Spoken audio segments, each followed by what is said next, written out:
pong nakatutok at nakikinig sa number 106.7 Energy FM. Pag wag mong sabihin radyo. Sabihin mo. O, diba? Sa lahat pa rin po ng ating mga pangga out there, lalong-lalo na dyan sa may Potrero, Malabon. Hello po sa inyong lahat. Hindi mo napapansin ba't ako madalas sa Malabon? Kaya nga, Mare. Oh. Nasa ano ka ba? Bagsakan ng isda? No. Ay, mukhang tinutulingan kanila. Nasa fish pond. Tirador ng mga lalaking Tirador basa. ng mga fish port. Baklang banyera. Mga fish porters. Hi sa inyo. Ay. Diba? Gumagawa kami ng patis. Ay, tirador ng nangamoy patis. Gumagawa kami ng patis. Hello po. Ay, dyan ang pinakamurang kasi diba direct dyan? Dyan talagang pinakamura. Uy, pag-uusapan natin ng isda kanina, baka naman sa mga Potrero. Pasintabi po sa mga kumakain.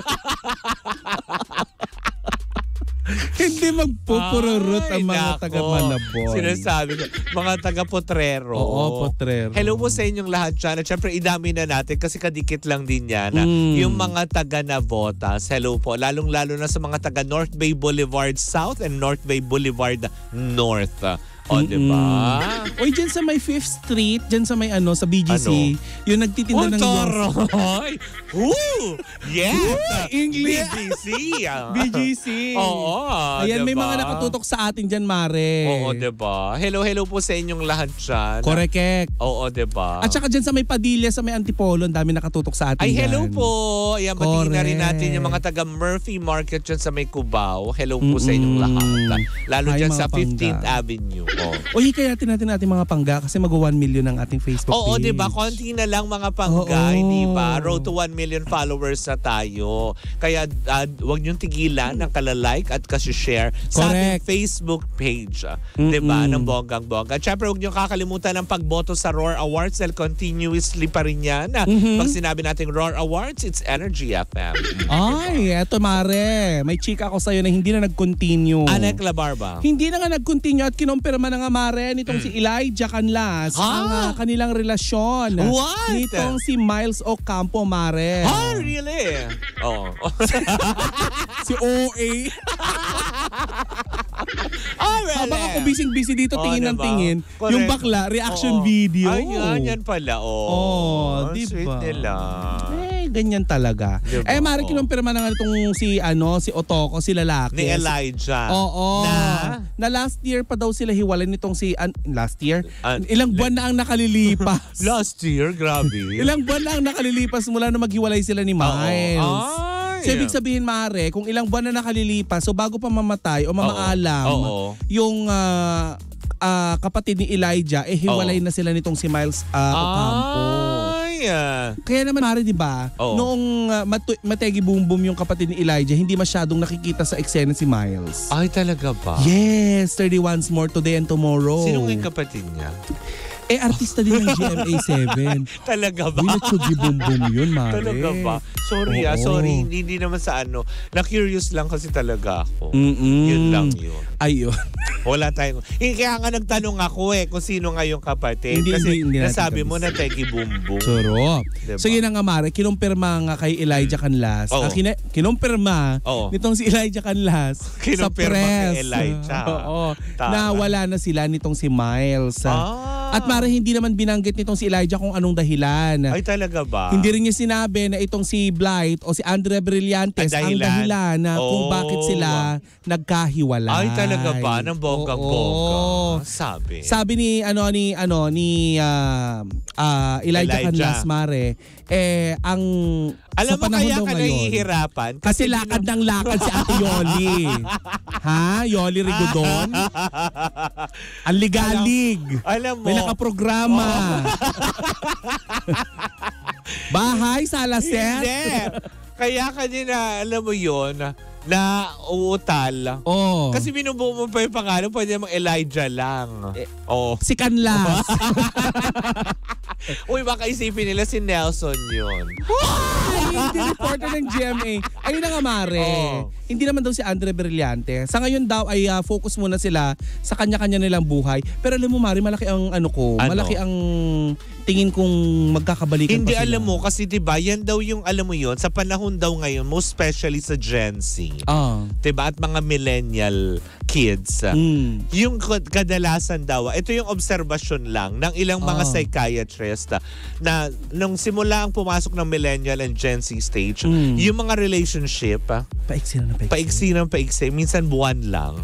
Tapos ang pag-move on ng iba, taon ang inaabot. Minsan mas mahaba pa ngayong moving on forward, Oo, diba? kumpara dun sa relasyon. Dinaig pa nga yung isang contractual na tao. Sabi nila ito na daw yung yung henerasyong malungkot.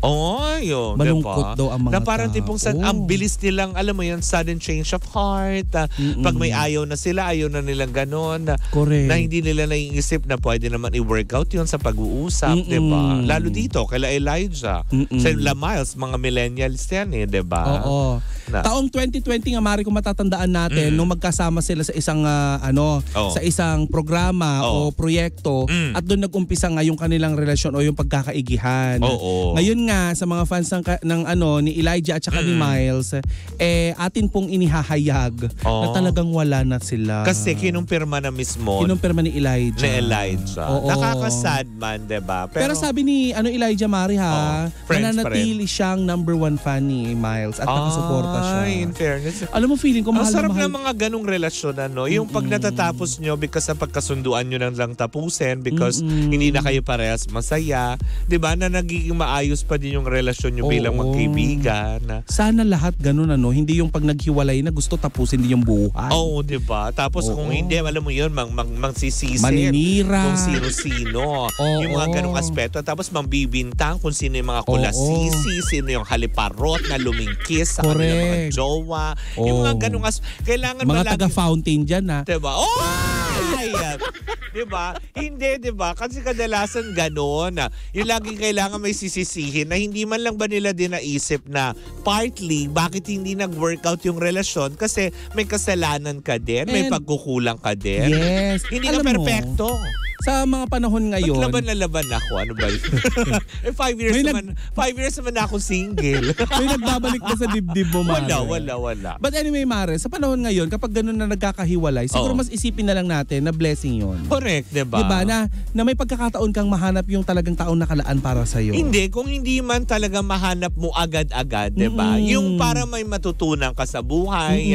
Hindi yung para tipong, ay, malungkot ako, hanap ako jowa, tas ang ending ganun. Para ka na naman dumampot ng bato at ipinukpok mo sa ulo mo. Yung at saka wag mai-inlove kapag malungkot. Oo, parang tipong, tsaka hindi ka agad yung I love you, yung mga ganyan. Huwag kaya I love you ka agad. Diba may artista nga ganyan? Oo, yung mga pagsasalita ng I love you, mabilis sabihin. Pero sa mga taong totoong nagmamahal, napakahirap nilang magbigkasin yung salitang I love you. At saka ang I love you, hindi yan expression na pwede mo sabihin kahit kanino. Pinararamdam yan. Diba? Hindi yung kung kailan gusto nyo magkaroon ng relasyon, may relasyon na kayo.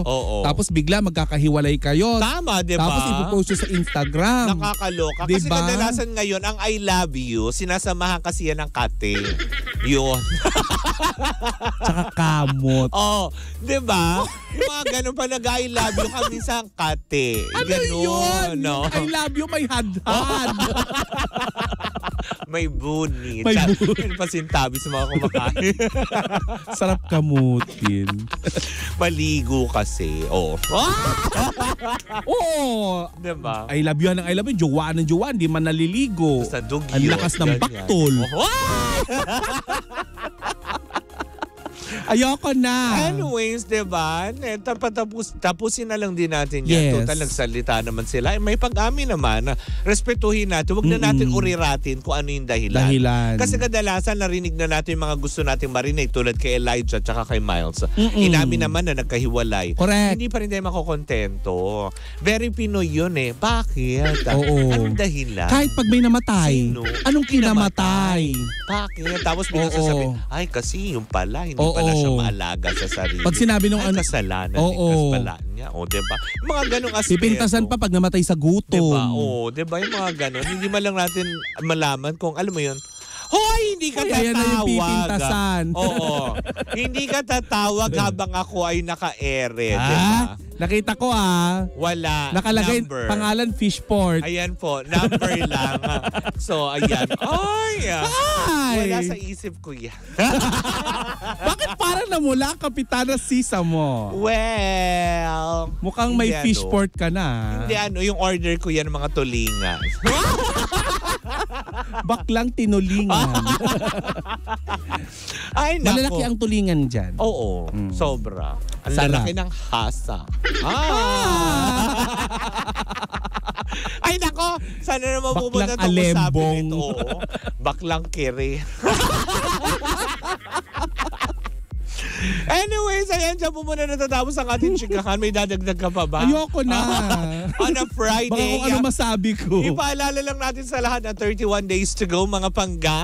Yan, magpapasko na, hindi ba? Uy, Mari, batiin lang natin ng Merry Christmas ang ating mga kapatid sa Sisu kasi mag-celebrate sila mamaya. Yes, mamaya. Siyempre, for sure, busy ngayon ang canteen nila dyan. Lagi nakatutok sa atin dyan. Diba? Yan, ating mga pangga natin dyan sa Sisu International Incorporated. Correct. Yan. Hello po sa inyong lahat dyan. At syempre mga pangga, gaya ng sinabi ko, hanggang dito na lang po muli. Ako po si Kapitana Sisa. At ako naman po ang inyong tita Corang buwabati ng happy weekend. Correct, di ba? Mag-iingat, wag gumastos, ha? Hindi porket long weekend. At eto ang Baklitas! Woo! Woo! At tuloy-tuloy pa rin po ang ating tugtugan. Syempre dito po lamang yan sa number 106.7 Energy FM. Pangga, wag mong sabihing radyo. Sabihin mo!